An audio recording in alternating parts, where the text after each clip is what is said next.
안녕하세요. 반갑습니다. 2020년 12월 30일 수요일입니다. 이제 코로나가 기승을 부렸던 2020년이 하루 남짓 남아있는 정말 연말연시 새 밑에 와 있습니다. 함께 모이지 못하는 성도들의 아쉬움을 뒤로하고 또 한 해를 준비하는 희망과 소망을 생각하는 마음으로 하나님의 말씀을 준비하게 되었습니다. 여러 사람과 송년회도 하고 또 개별적인 모임도 가지면서 친목을 생각해야 될 이 시점에 모이는 것이 자체가 막혀져 있는 아쉬움이 있지만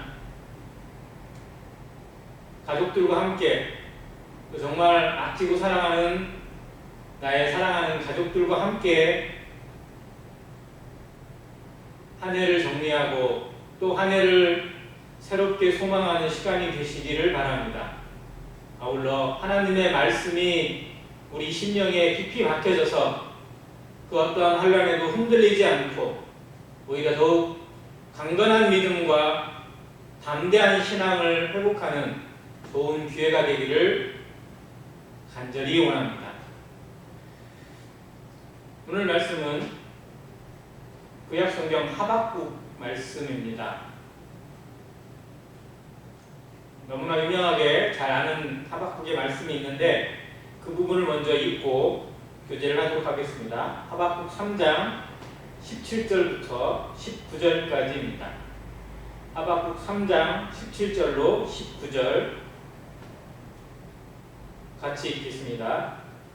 비록 무화과 나무가 무성하지 못하며 포도나무에 열매가 없으며 감람나무에 소출이 없으며 밭에 먹을 것이 없으며 우리의 양이 없으며 외양간에 소가 없을지라도 나는 여호와로 말미암아 즐거워하며 나의 구원의 하나님으로 말미암아 기뻐하리로다.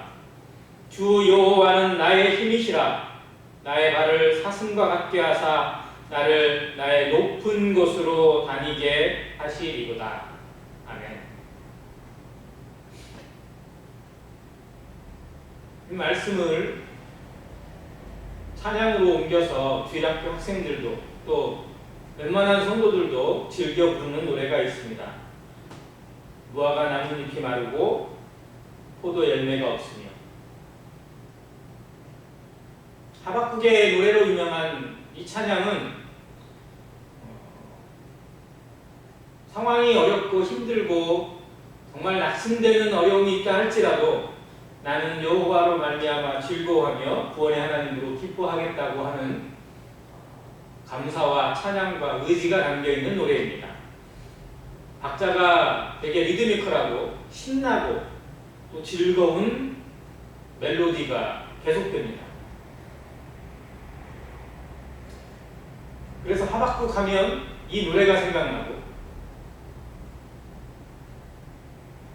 구원의 하나님을 노래하는 즐거운 선지자의 마음만 연상되기가 쉽습니다.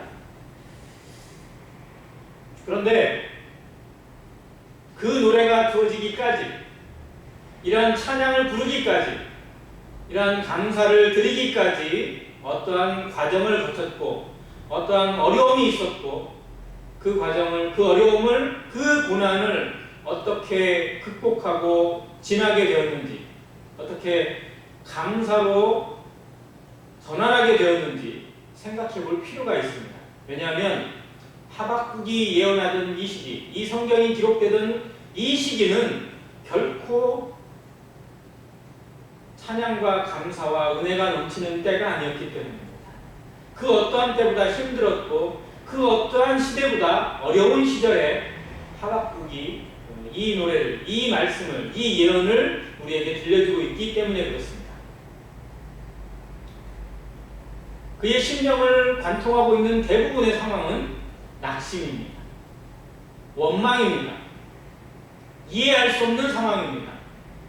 하나님 앞에 하소연하고 하나님 앞에 원망하고 하나님을 향해서 의심의 눈초리를 거두지 못하고 있는 상황이 대부분으로 전개되고 있습니다. 그럼에도 그는 하나님 앞에 이 말씀을 붙들고 하나님의 뜻을 깨닫고 하나님의 은혜를 깨닫고 이 찬양을 부르고 있습니다. 어쩌면 이 코로나 시대에 우리가 배워야 할 하나님의 교훈이 아닐까 생각이 되어집니다. 이해되지 않는 상황, 하나님께서 왜 이런 상황까지 몰고 가시는지 고개가 끄덕여지지 않고 오히려 거부되어지고 의심이 되어지는 낙심되는 상황이지만 그 상황을 초월할 수 있는 것이 무엇인지, 그 상황을 온전히 극복하고 마음의 평강을 지키고 하나님의 은혜를 맛보게 하는 것은 무엇인지 한번 고민해 볼 필요가 있습니다. 그런 시대적 상황을 한번 염두에 두고 또 오늘날 주어져 있는 우리의 현실을 한번 생각하면서 하박국이 과연 그 어려움을, 그 현실의 낙심을 또 실망스러운 부분들을 어떻게 극복하게 되었는지, 어떻게 그의 신령 가운데 굳건한 믿음 가운데 자리하게 되었는지를 배우는 한 시간이 되었으면 좋겠습니다. 먼저 하박국이라는 사람의 이름을 한번 살펴보겠습니다. 구약 성경에 하박국이라는 단어는 여기에 한 번밖에 안 나옵니다. 하박국 사람의 이름으로밖에 안 나옵니다. 그런데 그의 이름의 뜻이 무엇이냐면 히브리어 차바크라는 동사에서 왔는데 차바크는 껴안다, 호응하다라는 뜻이라고 합니다. 즉 하박국이라는 이름은 껴안는 자, 또 호응을 받는 자라는 의미가 담겨 있습니다. 수동의 의미도 있고 또 능동의 의미도 있습니다.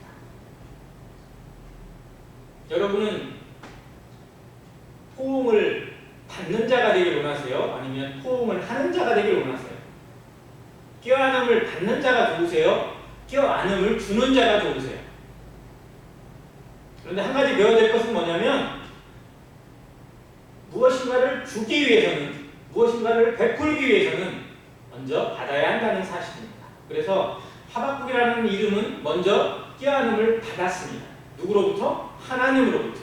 하나님의 껴안음, 하나님의 위로, 하나님의 긍휼을 받았고 그 받았음을 통해서 그의 심령에 위로가 넘치고 평강이 넘쳐져서 다른 사람들에게 베풀 수 있고 다른 사람들을 껴안을 수 있고 다른 사람에게 위로를 줄 수 있는 사람이 되었음을 보여주는 이름이 하박국입니다. 우리도 하나님의 사랑을 나누기 위해서, 베풀기 위해서, 주기 위해서는 먼저 온전히 받아야 합니다. 누구로부터 받아야 할까요? 하나님으로부터 받아야 합니다. 위로부터 오는 은혜를 받지 못하고 저 하늘로부터 오는 평강을 맛보지 못하면서 누군가에게 은혜를 끼치고 평강을 주겠다고 하는 것은 거짓말입니다. 은혜를 끼치기 위해서, 하나님의 사랑을 나누기 위해서 우리는 하나님의 사랑을 받고 누리고 그 안에서 평강을 맛봐야 합니다. 그 은혜를 온전히 생각하는 한 시간이기 바랍니다. 1장을 보면 하박국의 탄식이 나옵니다. 여호와여, 내가 부르짖어도 주께서 듣지 아니하시니 어느 때까지리까? 내가 강포로 말미암아 외쳐도 주께서 구원하지 아니하시나이까? 어찌하여 내게 죄악을 보게 하시며 패역을 눈으로 보게 하시나이까? 겁탈과 강포가 내 앞에 있고 변론과 분쟁이 일어나나이다. 이러므로 율법이 해이하고 정의가 전혀 시행되지 못하오니 이는 악인이 의인을 애워쌌으므로 정의가 굳게 행하여집니다. 하박국이 살던, 하박국이 예언하던, 하박국이 하나님의 말씀을 받던 그 시기를 이렇게 표현합니다. 부르짖는 시대, 원망하는 시대, 하나님을 향해서 탄식하는 시대. 그래서 이 시기를 많은 성경학자들이 요시야 왕 후반부 그리고 요시야 왕이 죽은 이후로 분별을 많이 합니다. 요시야 왕은 아시는 것처럼 유다 왕국의 마지막 선한 왕입니다. 희망과도 같고 마지막 불꽃과도 같은 왕이었습니다. 아주 어린 나이에 왕이 등극했지만 정말 하나님의 은혜를 깨닫고 또 하나님의 말씀을 깨닫고 또 성전을 수리하다가 하나님의 계명, 하나님의 율법책을 발견해서 신명기로 알려져 있는데 그 말씀을 발견하고 그 말씀에 기록된 대로 부흥운동을 그리고 개혁운동을 시행합니다. 그래서 온 나라에 하나님을 향한 신앙을 회복하게 만듭니다. 그의 할아버지였던 므낫세가 온전히 망쳐놓은 나라를 서서히 회복해 나가고 하나님을 향한 신앙의 불길이 온 땅에 점점 일어날 수 있는, 그리고 무엇인가 이제 우리 민족도 우리 나라도 하나님 앞에 설 수 있겠구나라는 기대를 갖게 하는 그런 왕이었습니다. 그래서 다윗 시대 이후로부터 하나님 앞에 가장 선한 왕으로 이 요시야를 꼽습니다. 그런데 이 요시야가 제31년 그의 나이 39세 때 애굽과의 전쟁에 나섰다가 그 전쟁에서 전사를 합니다.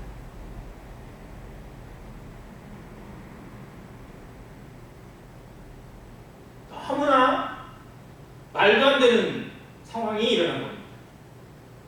그토록 신실하고 하나님을 경외했던 왕이, 그리고 나라를 책임지고 민족들을 책임지고 온 백성을 하나님께 이끌어야 할 중대한 책임을 가진 사람이 갑작스럽게 세상을 떠났습니다. 그것도 전쟁터에서 비참하게 죽음을 맞고 말았습니다. 나이 40도 안 된 나이에 요시야 왕이 죽었습니다. 그리고 그의 아들들이 계속해서 왕을 잇습니다. 손주까지도 왕을 잇는데 그의 뒤를 이은 모든 왕들이 하나같이 악한 왕들입니다. 주변에서는 애국이 일어나고 있고 바벨론이 부흥하고 있고 온 민족들을 집어삼키면서 기회를 엿보고 있습니다. 하나님의 도성, 하나님의 백성, 이 유대 땅을 삼키기 위해서 기회를 엿보고 있는데 이 왕은 정신 차리지 못하고 백성들은 점점 하나님의 말씀에서 미끄러져 가고 있는 상황입니다. 그런데 하나님께서 이 상황에 대해서 주시는 예언이, 예레미야를 통해서 주신 예언이나 이런 예언들을 보면 이 나라가 바벨론의 포로가 될 것이라고 하는 예언을 주시는 때입니다. 나라를 왜 이렇게 방관하시는지, 왜 이 민족이 망해져 가는 걸 눈만 바라만 보고 계시는 것인지, 왜 우리보다 더 악한 바벨론 사람들이 더 흥왕해지고 더 나라가 잘되고 더 강해지게 하시는 건지, 정말 우리의 미래는 어디로 가는 것인지, 우리 민족은 어디로 가는 것인지, 이렇게 끝을 봐야만 하는 것인지 하나님 앞에 원망이 있고 탄식이 있고 그리고 의심이 있는 하박국의 음성을 들을 수 있습니다.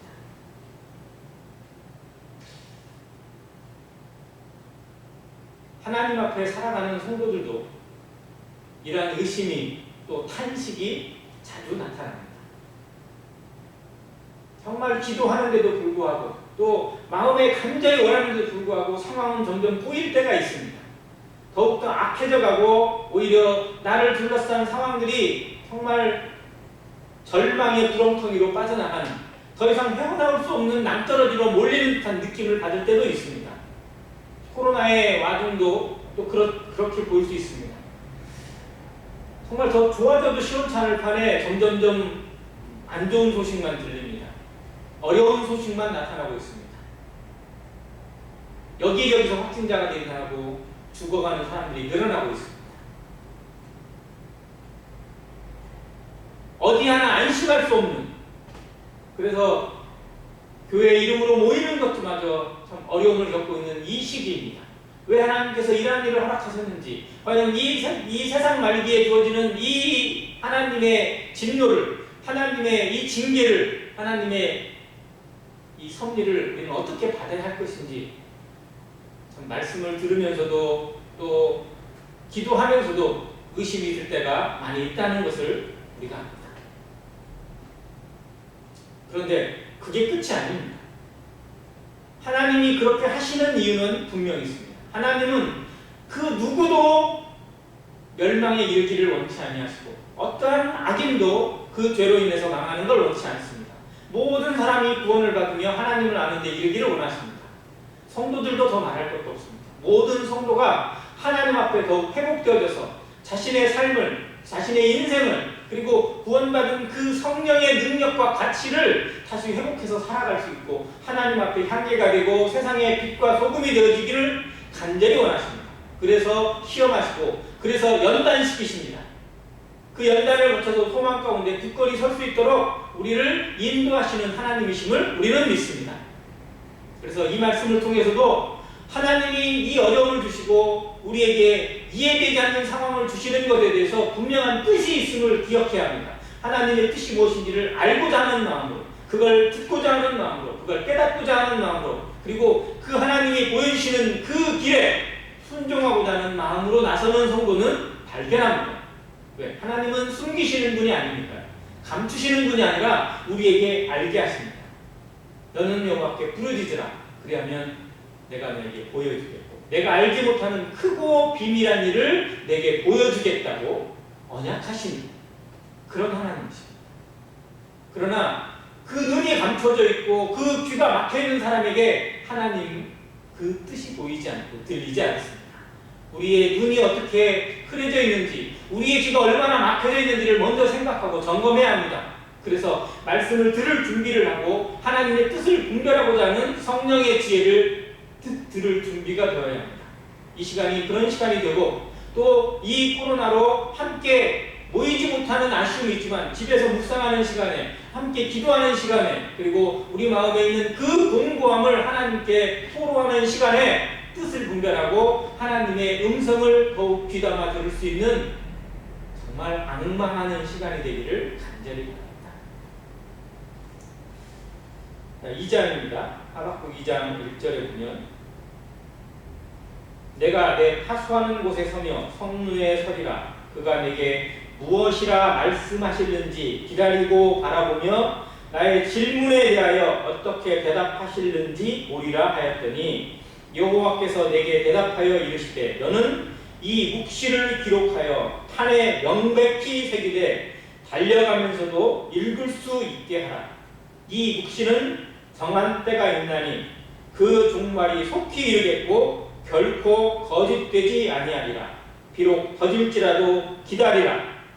지체되지 않고 반드시 응하리라. 아멘. 어쩌면 하박국의 주제 말씀은 3장 17절 이유가 아니라 정말 2장 이 부분에 담겨 있기도 합니다. 비록 더딜지라도 기다리라. 지체되지 않고 반드시 응하리라.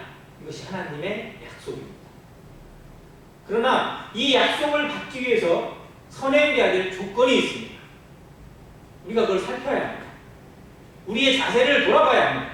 나는 하나님의 이 언약의 말씀을 어떠한 자세로 듣고 있는지, 어떠한 자세로 받고 있는지, 그리고 어떠한 자세로 내 삶을 추스리고 있는지 돌아봐야 합니다. 그것이 1절에 있습니다. 내가 내 파수하는 곳에 서며 성루에 서리라. 어디에 선다고요? 파수하는 자리에 섭니다. 그리고 성루에 섭니다. 파수하는 자리와 성루의 특징이 뭐냐면 그 성의 가장 높은 곳입니다. 모든 것을 둘러볼 수 있는 그 자리입니다. 성을 관찰하고 주변을 관찰하고 그리고 주변의 모든 것들을 살피는 자리입니다. 자신의 역할을 찾는 것입니다. 하나님이 내게 맡기신 직분이 무엇인지, 내게 주신 은사가 무엇인지, 내가 감당해야 될 영혼이 누구인지, 내가 누구를 향해서 나아가고 무엇에 대해 기도하고 무엇에 대해서 내 인생을 드리고 나의 재물과 에너지와 모든 것들을 헌신해야 할 것인지를 찾는 것입니다. 이것이 말씀을 듣는 자세입니다. 하박국이 보여준 이 자세가 책임 있는 자세입니다. 자신의 역할을 찾는 것입니다.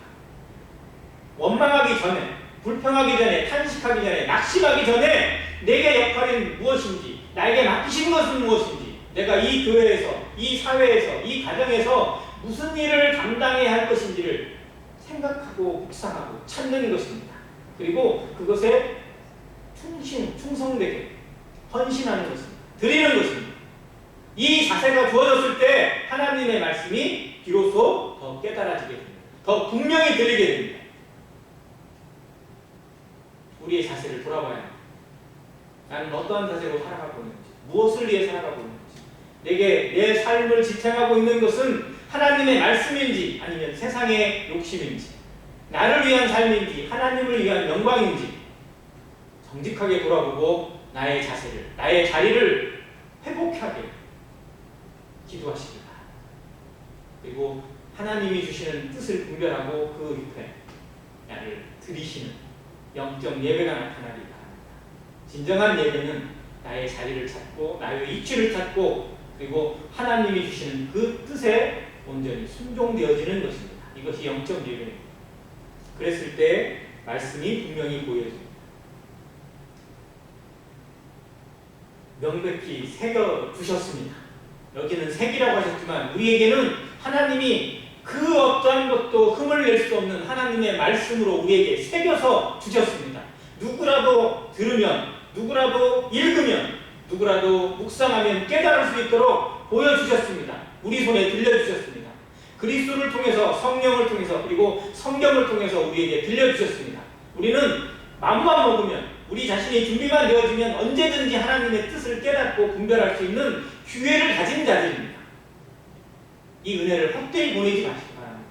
성경을 알고 있고 성경을 듣고 성경을 공부하고 성경을 배운다는 것이 얼마나 놀라운 것인지, 얼마나 놀라운 은혜인지, 얼마나 복된 것인지를 기억하며 살아가는 성도가 되시기를 바랍니다.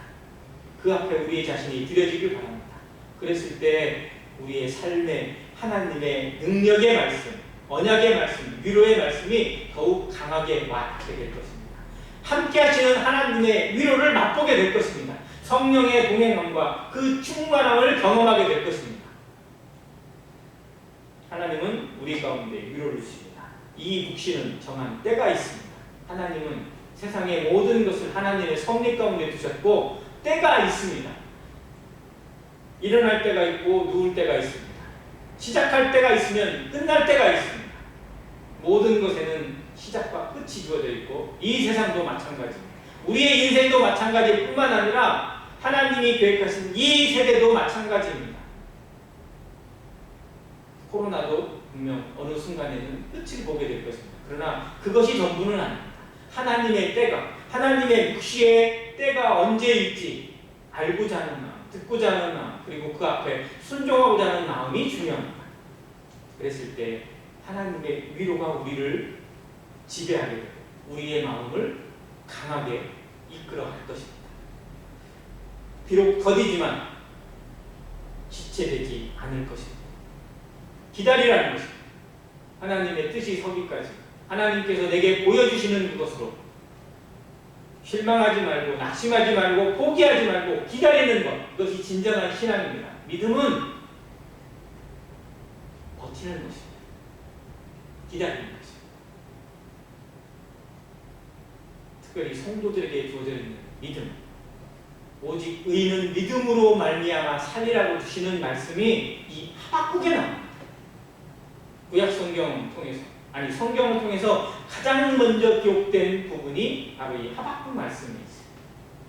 의인은 무엇을 산다고요? 믿음으로 말미암아 살아간다. 구원도 믿음으로 받습니다. 역시 신앙생활도 믿음으로 합니다. 이 믿음으로 사는 신앙, 믿음으로 살아가는 삶, 믿음으로 사는 성도의 삶의 모습을 하나님이 여기에 보여주셨습니다. 기다리라는 것입니다. 반드시 응하니까 하나님의 때가 온전하게 성취될 때까지 믿고 믿음으로 기다리는, 그리고 그 앞에 순종하는 이 삶을 우리에게 가르쳐 주십니다. 그리고 그걸 배우기 하기 위해서 고난을 허락하시고 어려움도 허락하십니다. 내 자신이 얼마나 연약한지를 깨닫게 하십니다. 나는 믿을 만한 존재가 아니라는 사실, 의지할 만한 대상이 아니라는 사실을 바라보게 하십니다. 인정하게 하시고 그 앞에 굴복하게 하십니다. 그리고 오직 하나님 앞에 모든 것을 내려놓고 말씀 앞에 굴복하게 하십니다. 하나님이 우리에게 이끌어 가시는 삶의 모든 부분들을 그 초점을 맞추면 다 해석이 되어집니다. 고개가 끄덕여집니다. 이해가 되는 것입니다. 이것을 배워가는 한 시간이기 간절히 바랍니다. 세상이 혼란 속에 있습니다. 정말 아우성 속에 있습니다. 자기의 원하는 대로만 살아가고 자기의 목적을 위해서 수단과 방법을 가지지 않고 속임과 거짓과 그리고 온갖 죄악이 난무합니다.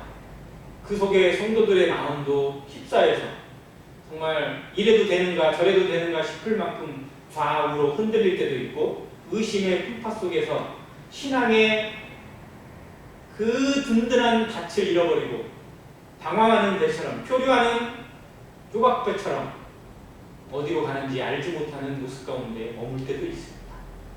그러나 우리는 그렇게 살 수 없습니다. 우리는 그러한 삶을 살라고 세상 사람들과 똑같은 모습에 머물라고 부름받은 것이 아닙니다. 하나님을 나타내고 하나님의 말씀이 서고 하나님의 복음이 드러나고 예수 그리스도가 우리로 말미암아 증거되어지는 삶, 우리와 함께 계시는 성령의 역사가 성령의 열매를 통해서 드러나는 그러한 삶을 살게 하시기 위해서 우리에게 이 인생을 허락하셨고 이 죄악된 세상 가운데 빛과 소금과 향기로운 삶으로 살아가게 이끌어 가십니다. 말씀을 주셨고 성령으로 도우십니다. 그래서 우리는 방향을 잃지 말아야 합니다.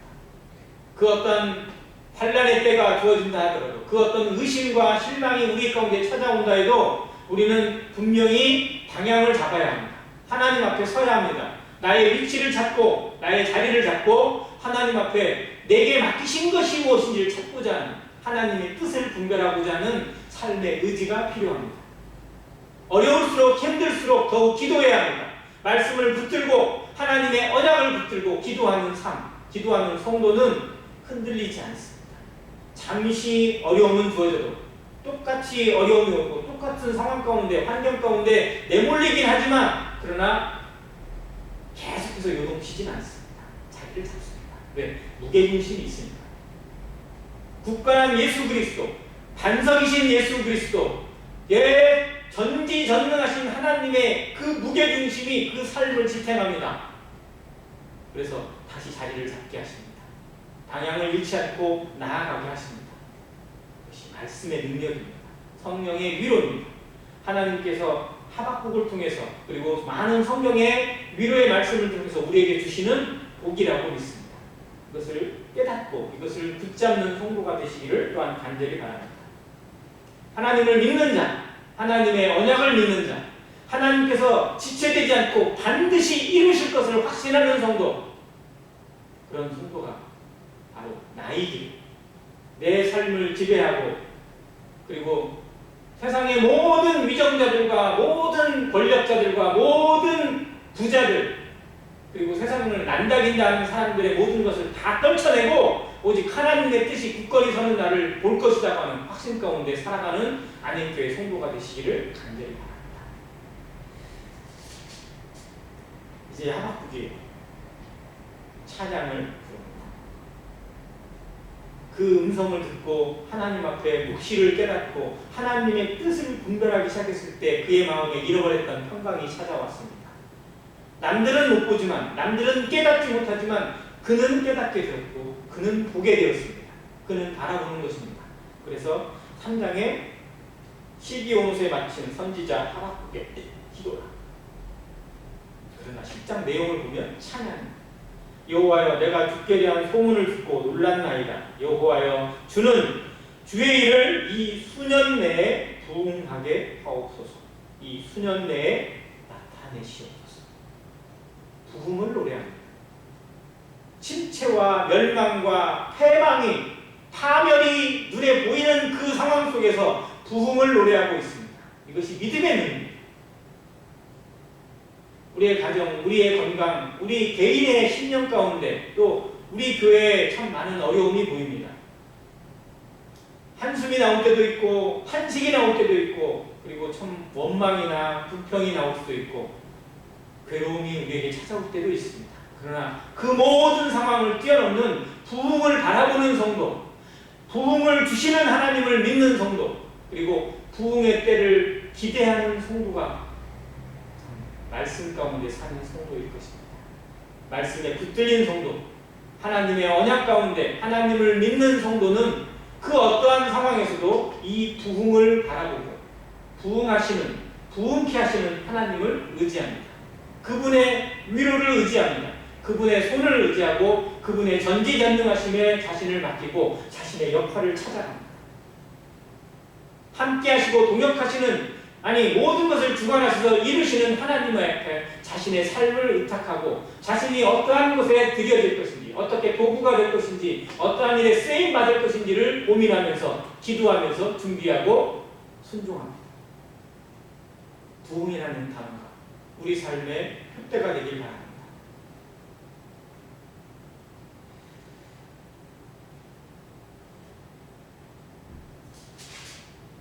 아까 읽은 17절부터 나옵니다.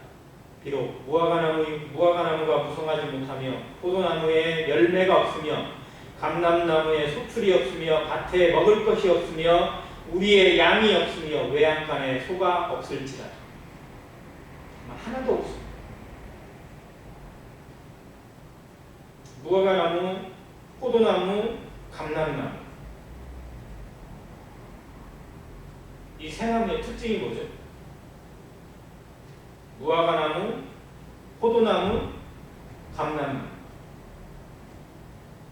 이스라엘의 상징. 그야말로 이스라엘의 나무입니다. 하나님의 백성, 하나님의 선민이라고 부르짖는 이 유다 백성들을 그대로 보여주는 나무들 세 가지입니다. 오죽하면 예수님도 무화과나무의 비유를 배우라고 말씀하셨잖아요. 모든 부분에 포도나무가 나옵니다. 그리고 정말 감람나무는 그 팔레스타인 지역에 가장 놀라운 하나님의 복이라고 부르는 나무이기도 합니다.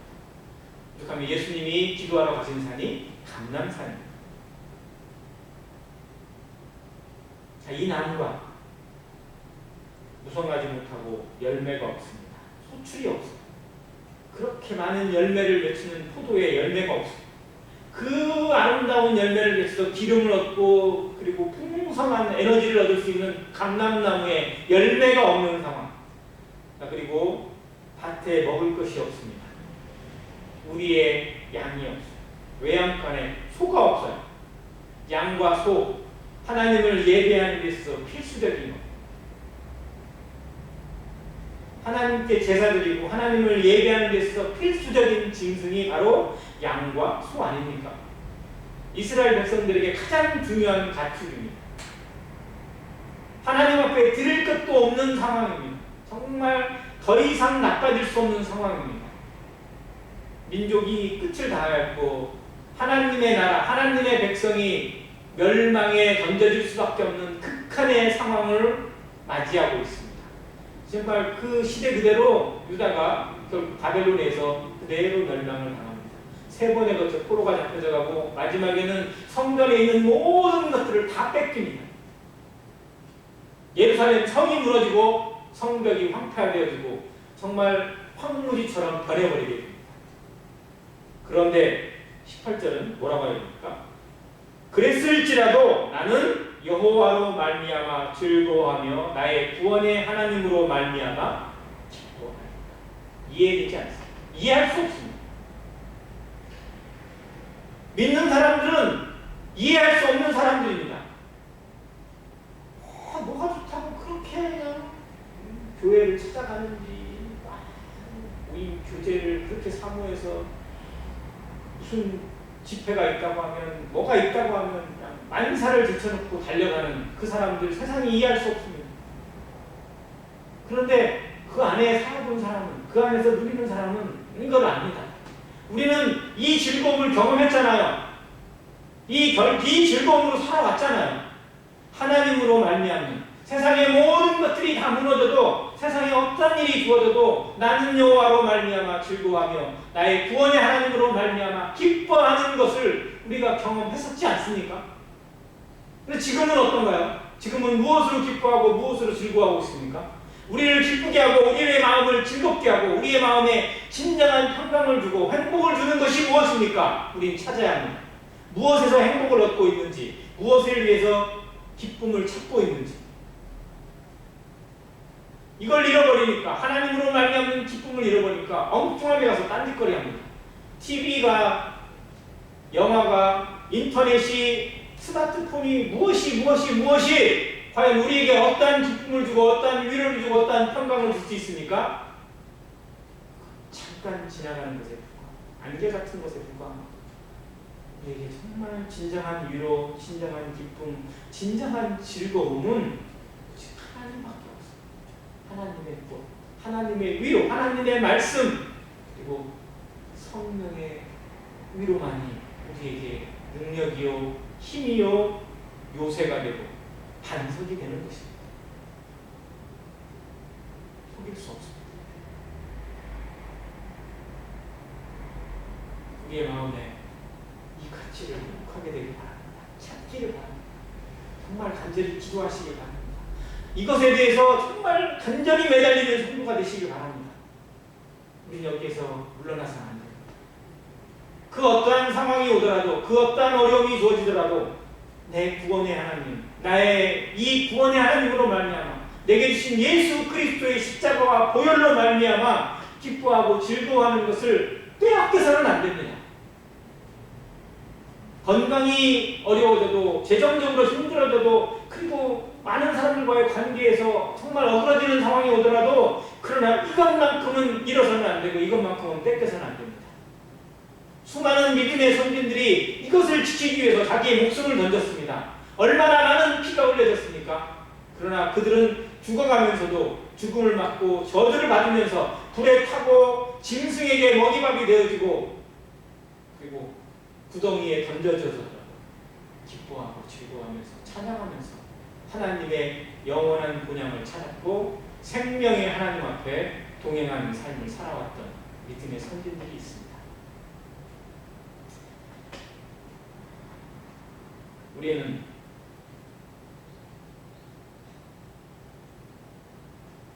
믿음의 사람, 하박국서에 처음 등장하는 말씀처럼 오직 나의 의인은 믿음으로 말미암아 살리라. 믿음으로 사는 것이 무엇인지, 믿음으로 극복하는 신앙이 무엇인지, 믿음으로 이겨내는 신앙이 무엇인지 오늘 이 시간 고민하시길 바랍니다. 나는 무엇으로 하는 성도인지, 무엇으로 살아가고 있는 하나님의 자녀인지, 내게 즐거움이 되고 기쁨이 되고 위로가 되고 평강이 되는 주제는 무엇인지, 맛있는 음식을 먹어서 우리의 기분이 좋아질 때도 있습니다. 좋은 옷을 입어서 만면에 웃음꽃이 필 때도 있습니다. 많은 사람들과 만나서 또 어떤 곳에 정말 원하는 성취를 얻어서 또 무엇인가 일이 잘 풀려서 우리를 기쁘게 할 수도 있습니다. 그러나 그런 상황이 찾아오지 않는다 하더라도, 그것보다 더한 어려움이 찾아오고 누구도 상상하기 힘든 어려운 상황이 나를 둘러싼다 하더라도, 무화과 나무는 마르고 포도나무에 열매가 없고 감람나무에 소출이 없다 할지라도, 우리의 양떼가 없고 외양간에 소가 없을지라도 나는 여호와로 말미암아 즐거워하며 나의 구원의 하나님으로 말미암아 기뻐할 수 있는 그 기쁨만큼은 절대 누구에도 양보하지 않는 믿음으로 살아가는 성도가 되시기를 간절히 바랍니다. 그러한 성도들이 바로 안행교회의 성도가 되고 안행교회의 지체가 되어져서 하나님 앞에 든든한 삶, 하나님으로 인해서 든든하고 하나님 앞에 든든한 자녀, 하나님이 흐뭇해하시는 정말 어린아이가 아니라 장성한 자의 분량으로, 그리고 말씀 안에서 양육되어지는 소망으로 연단되어진 성도의 삶, 자신의 역할을 찾고 파수대의 위치에 서고 성류에 서서, 그리고 사상 사람들 앞에 하나님을 드러내고 하나님의 말씀과 복음 가운데 자신을 증인으로 세우는, 그리고 하나님을 영화롭게 하는 예배자의 삶을 살아가는 성도가 되시기를 간절히 바랍니다.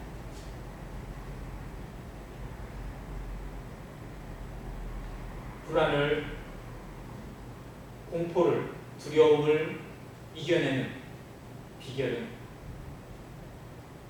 말씀에 있다고 믿습니다. 시편 42편에 보면 사슴이 시냇물을 찾기에 갈급함같이 내 영혼이 하나님을 찾기에 갈급하였다고 고백합니다. 그러면서 그 뒷부분에 내 영혼아 내가 어찌하여 내 속에서 낭망하며 어찌하여 의심하느냐 나는 하나님을 바라본다고 고백합니다.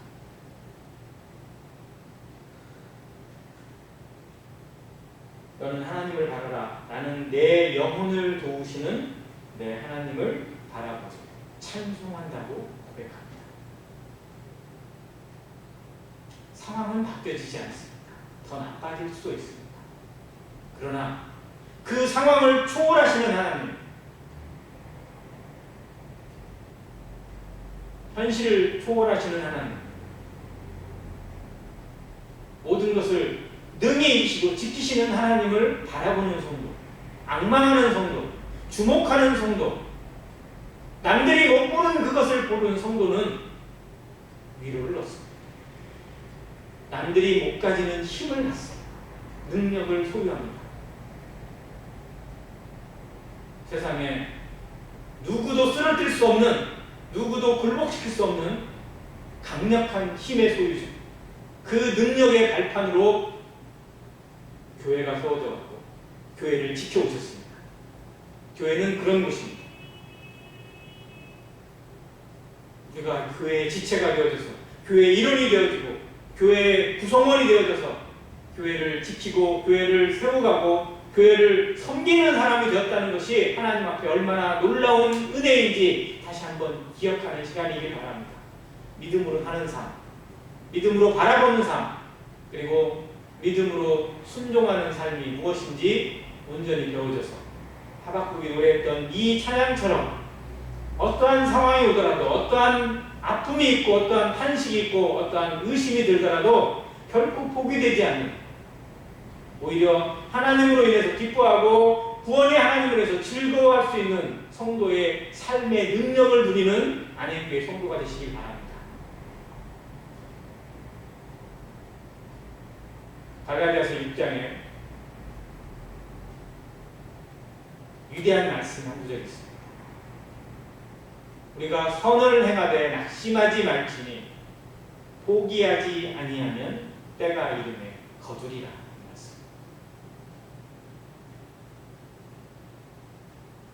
먼저 선을 행하고자 하는 자세, 하나님의 뜻을 행하고자 하는 자세, 하나님의 말씀에 순종하고자 하는 자세를 회복해야 합니다.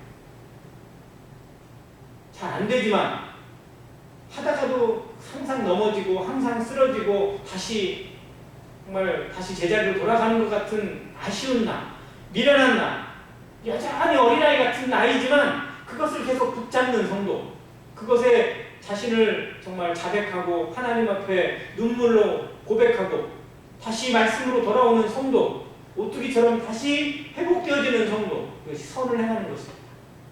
대단한 일을 행하는 것이 아니라 말씀으로 돌아오고자 하는 그 자세가 중요합니다. 말씀으로 서고자 하는 자세가 중요합니다. 우리가 선을 행하되 낙심하지 말지니 포기하지 아니하면 때가 이르매 거둔다고 약속하여 주셨습니다. 우리는 이 약속으로 사는 사람입니다.